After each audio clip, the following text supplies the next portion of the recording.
आज मैं आपके साथ बहुत ही मज़े के बिल्कुल बेकरी स्टाइल चिकन पैटीज़ की रेसिपी शेयर करूंगी, जिनको हम बग़ैर ओवन के और ओवन में दोनों तरीके से बनाएंगे।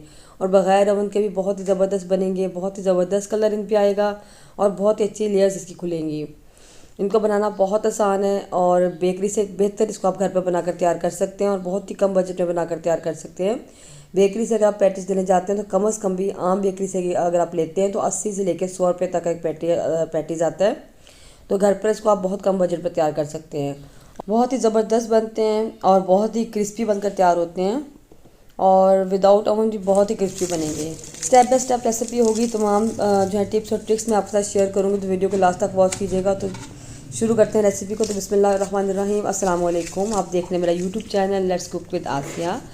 तो स्टार्ट करते हैं अपनी रेसिपीज़ के लिए। मैंने यहाँ पर लिया है एक पैन, इसमें डालेंगे 2 से 3 खाने के चम्मच कुकिंग ऑयल और साथ ही हम इसमें डाल देंगे 3 अदद मीडियम साइज़ के प्याज हैं, जिनको मैंने रफली चॉप कर लिया है। इसमें डाल देंगे। प्याज को हमने सौटे करना है, थोड़ा सा जो है इसको ट्रांसलूसेंट कर लेना है, यानी सॉफ्ट हो जाए प्याज, हमने इसको इतनी देर फ्राई करना है। जैसे प्याज ट्रांसलूसेंट हो जाएगा, सॉफ्ट हो जाएगा, तो इसमें डालेंगे 1 टेबलस्पून भरकर अदरक और लहसुन का पेस्ट।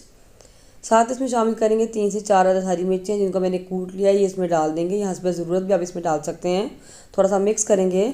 साथ ही इसमें डालेंगे मसाले। मैं डाल रही हूँ 1.5 टीस्पून या पसंद के मुताबिक नमक, 1/2 टीस्पून काली मिर्चों का पाउडर, 1/2 टीस्पून ज़ीरा पाउडर।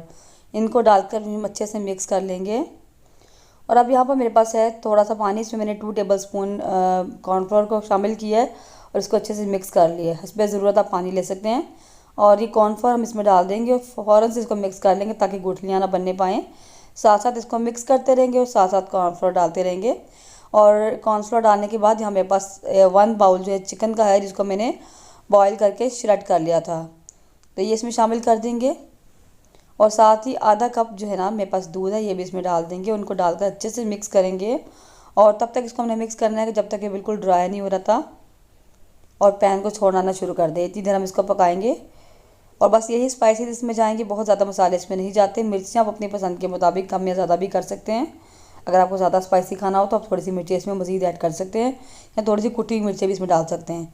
तो देखें, इसे पैन को छोड़ना शुरू कर दिए। चूल्हे को यहाँ बंद कर देंगे, उसको हम ठंडा होने के लिए रख देंगे। ठंडा होने के बाद थोड़ा सा ही जो है थोड़ा और हार्ड हो जाएगा।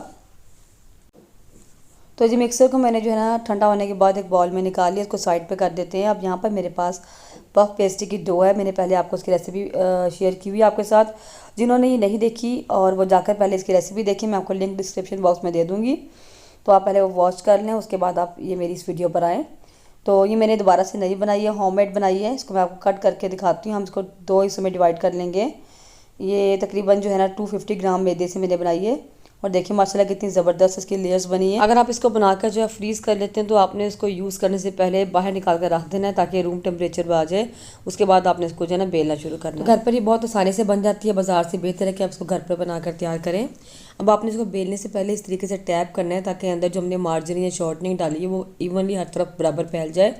अगर आप इस तरह टैप नहीं करेंगे तो कहीं ज़्यादा और कहीं कम हो जाएगी और बाहर निकलने का भी डर होता है। और आपने इसको मैदा डस्ट करके हल्के हाथ से बेलना है, ज़्यादा ज़ोर आपने नहीं लगाना, वरना आपका जो मार्जिन है बाहर निकल आएगा तो आपका पफ पेस्ट्री की डो और पैटीज़ आपके ख़राब हो जाएंगे। और मैदा आपने लाजमी डस्ट करना है, क्योंकि अगर आप मैदा ज़्यादा डस्ट नहीं करेंगे तो साथ चिपकना शुरू हो जाती है और वहीं से आपकी मार्जिन बाहर निकलना शुरू हो जाती है। तो इस तरह मैदा डस्ट करते हुए हम इसको बेल लेंगे। और इसको कितना मोटा रखना है, यानी इसकी थिकनेस कितनी रखनी, मैं आपको आगे चल के बताती हूँ। इसमें से हाफ़ मैंने बेल ली और हाफ़ मैंने एक साइड पे रखी है। बहुत ज़्यादा पतला नहीं करना, रोटी से हम थोड़ा सा मोटा ही इसको बेलेंगे। मैं आपको दिखाती हूँ हमने कितना इसको मोटा रखना है। और आप देख सकते हैं मैं साथ साथ इसमें मैदा भी डस्ट करती जा रही हूँ ताकि ये चिपके नहीं। तो देखिए मैंने बेल लिया इसको और आप इसकी थिकनेस चेक कर सकते हैं। अब हमने पैटीज़ कट करने, तो मेरे पास एक कटर है। आप कोई भी गिलास ले सकते हैं, किसी ढक्कन ले सकते हैं किसी भी जार का, उससे भी कट कर सकते हैं। तो हम इस तरीके से जो ना ये पैटीज़ कट करते जाएंगे और जिस ट्रे में हमने इसको बेक करना है उसमें मैं इसको रखती जाऊंगी। थोड़े फासले पे रखेंगे क्योंकि ये बेक होने के बाद थोड़े से फूल जाते हैं, तो इसलिए हम थोड़े से फासले पे इसको रखेंगे। नीचे कोई भी आपको ऑयल लगा कर इसको ग्रीस करने की ज़रूरत नहीं होती, क्योंकि इसके अंदर काफ़ी सारा मार्जरीन होता है, तो ये उसी से जो है ना बिल्कुल चिपकते नहीं है साथ। तो इसमें से जितने निकलेंगे उतने मैं निकाल लूँगी और बाकी जो हमारी डो बचेगी पफ पेस्ट्री की, उसको हमने ज़ाया नहीं करना। उसको मैं बताती हूँ हमने किस तरीके से री यूज़ करना है। तो अब जो बाकी हमारी पफ पेस्ट्री की डो थी इसको हम खोल लेंगे इस तरीके से, और जो हमने ये बची हुई पेस्ट्री है इसमें डाल देंगे हम, इसके अंदर डाल देंगे, उसको दोबारा से हम बेल लेंगे। इस तरह क्या होता है कि ज़ाया बिल्कुल नहीं होती। दूसरी वाली भी मैंने इसी तरीके से बेल लिया। अब इसमें से भी हम जो है ना पैटीज़ की जो ऊपर वाले हिस्सा में वो कट करेंगे। और ये फिलिंग है, फिलिंग अब रखेंगे एक एक पैटीज़ के ऊपर हम फिलिंग हस्ब ज़रूरत रखते जाएंगे। मैंने फिलिंग कुछ ज़्यादा ही रखी थी क्योंकि बाज़ार में जो मिलते हैं उनमें बहुत कम फिलिंग होती है, तो मैंने थोड़ी थोड़ी फिलिंग ज़्यादा ही रखी थी, जिसकी वजह से फिलिंग थोड़ी सी बाहर भी निकल आई। तो इस तरीके से 1 चम्मच भर के मैंने फिलिंग का रख दिया इसके ऊपर। इनको बनाना बहुत आसान है, बहुत ही मज़े के बनकर तैयार होते हैं, यकीन करें। और बाज़ार से बहुत ही यानी बेकरी से बहुत कम रेट पर ये जो है ना बनकर घर पर तैयार हो जाते हैं। अब एक प्लेट में हम लेंगे, थोड़ा सा बाउल में हम पानी लेंगे, और जो साइड हमने ऊपर रखनी है इसको थोड़ा थोड़ा गीला करते जाएंगे और इसके ऊपर रखते जाएंगे ताकि अच्छी तरीके से चिपक जाए इसके साथ। तो इसका ऊपर वाला जो हिस्सा है इसको हम इस तरीके से इसके ऊपर रख देंगे गीला करके, और हाथ की मदद से थोड़ा सा दबा देंगे ताकि साइडें इसकी अच्छी से सील हो जाएँ। बहुत ज़्यादा ज़ोर से हम नहीं दबाएंगे कि बिल्कुल बंद हो जाए, बस थोड़ा थोड़ा हम प्रेशर देंगे ताकि साइडों से थोड़ा थोड़ा साथ जुड़ जाए। और उसके बाद क्या करेंगे, इस पैटिस की जो हमने कटिंग की थी इसे थोड़ा छोटा कटर लेंगे और इस तरह इसके दरमियान में निशान बना लेंगे, जिस तरीके से बेकरीज में बना होता है। ओवन को मैंने प्री हीट होने के लिए रख दिया है और इनको हम 180 to 200 डिग्री सेंटीग्रेड पे बेक करेंगे। ओवन को मैंने 15 मिनट पहले प्री हीट होने के लिए रख दिया था, और ये वाले हम विदाउट ओवन बेक करेंगे। और अंडा मैंने इनके ऊपर प्रेस कर दिया, अंडा फेंट कर ऊपर लगा दिया, और जो ओवन वाले हैं उनके ऊपर भी अंडा लगा दिया था, लेकिन वहाँ से वो मेरी वीडियो बनी थी, लेकिन पता नहीं कोई टेक्निकल मसला आ जाता है तो वीडियो ख़राब हो जाती है, तो मैं आपको साथ जो है वो शेयर नहीं कर सकी। और ये विदाउट ओवन वाले लो टू मीडियम फ्लेम पर हम इनको बेक करेंगे, बहुत ज़्यादा लो फ्लेम पर हम इनको बेक नहीं करेंगे। अब ये देखिए जो हमारे ओवन वाले हैं बेक होकर आ गए हैं, और जो विदाउट ओवन है वो भी चेक कर लेते हैं। आपने फ्लेम को थोड़ा हाई ही रखना है क्योंकि जो फ्लेम थोड़ा हाई होगा तो ये आहिस्ता आहिस्ता इनकी लेयर्स खुलना शुरू हो जाएंगे। अगर आप बहुत लो फ्लेम पर इसको बेक करेंगे तो ये जल्दी बेक नहीं होंगे। पतीले में इसको टाइम लगता है बेक करने में, तो इसलिए आपने मीडियम फ्लेम पर इसको बेक करना है। तो देखिए दोबारा से इसको चेक किया मैंने, थोड़ा सा कलर आ चुका है इसमें अच्छा, और ये अच्छे से बेक हो चुके हैं। इनको भी हम निकाल लेंगे।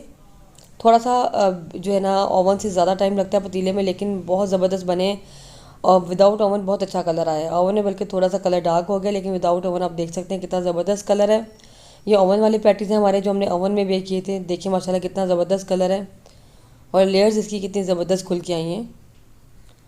और विदाउट ओवन भी मैं आपको दिखाती हूँ कि वो भी कितने ज़बरदस्त बने हैं। विदाउट ओवन बस आपने बेकिंग करते हुए जो मैंने बताया है उसी बातों का एहतियात रखनी है आपने, कि आपने फ्लेम को बहुत ज़्यादा लो नहीं करना क्योंकि ये लो फ्लेम पर बेक नहीं होते और इन पे कलर आने में बहुत टाइम लग जाएगा। स्टार्टिंग में आपने मीडियम फ्लेम रखना है और लास्ट पे कलर देने के लिए अपने फ्लेम को थोड़ा सा हाई कर देना ताकि ऊपर अच्छा सा कलर आ जाए। और अब मैं आपको इनको जो है ना तोड़ कर भी दिखाती हूँ, और आप देख सकते हैं माशाल्लाह कितने क्रिस्पी बनकर तैयार हुए हैं। और फिलिंग देखिए माशाल्लाह कितनी ज़बरदस्त है इसके अंदर। और जो विदाउट ओवन है वो भी इसी तरीके से बहुत ही क्रिस्पी बने हैं, बहुत ही ज़बरदस्त रिजल्ट आया है इनका भी। ये देखिए माशाल्लाह कितनी ज़बरदस्त, आपको आवाज़ से पता चल रहा होगा कितने क्रिस्पी बने हैं। तो इसको आप विदाउट ओवन भी बहुत आसानी से बना सकते हैं, ज़रूरी नहीं कि ओवन हो तो तभी आप इसको बनाएं। विदाउट ओवन बहुत आसानी से बन जाते हैं, बस आपने बिल्कुल लो फ्लेम पर बेकिंग नहीं करनी, थोड़ा सा फ्लेम लो टू मीडियम रखना है, मीडियम पे रखना है ताकि ये जल्दी से बेक हो जाए, क्योंकि इसको बेक होने में टाइम लगता है। तो देखिए माशाल्लाह हमारे पैटीज़ बनकर तैयार हैं, बहुत ही आसान है इसको बनाना। मुझे उम्मीद है कि आपको ज़रूर पसंद आई होगी आज की रेसिपी। वीडियो अच्छी लगे तो लाइक और शेयर जरूर कीजिए। चैनल पर नए हैं तो चैनल को सब्सक्राइब करना मत भूलें। इसको ज़रूर बनाकर ट्राई करें। वीडियो कैसे लगे मुझे कमेंट सेक्शन में ज़रूर बताएं। मिलते हैं इंशाल्लाह नेक्स्ट वीडियो में। अल्लाह हाफिज़, दुआ में याद रखिएगा।